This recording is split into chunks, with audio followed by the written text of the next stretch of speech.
Sometimes a man's destruction doesn't begin with his poverty, but with the one thing that he makes his new identity: the darkness of night and the roadside. A broken man in torn clothes, mud on his body and hands, searching for food in the dustbin when a very rich and beautiful woman wearing high heels passed by. She looked at the expensive leather wallet she had just bought and with disgust on her face said, "I don't like the color of this." And the next moment, she threw the wallet directly into the paper box in front of the man.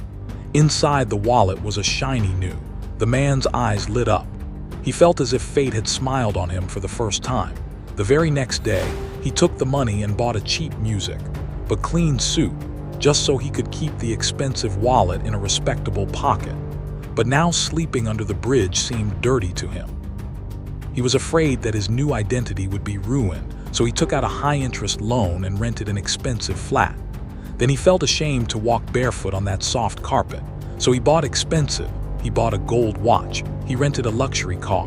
Every time he told himself just one thing, he says, just a little more. Looking at himself in the mirror, he felt like he was now part of the world of the rich.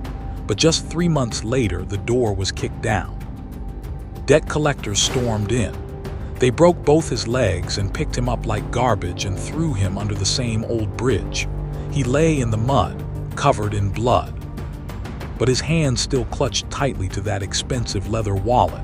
Now there was no money inside, only debt notices. In psychology, this is called the Diderot Effect. When a person acquires something far beyond his real status and then puts his entire life at stake to maintain it. Sometimes it's not poverty that ruins a person, but the very thing that makes his desires surpass his means. Desires are like a pit that never fills. To fit an expensive wallet, a man poured his entire life music into it. That's why every glittering thing is meant for you. It's not necessary. Sometimes some gifts aren't gifts.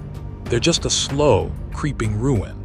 The most dangerous trick is not the one a man falls into, but the one he willingly falls into.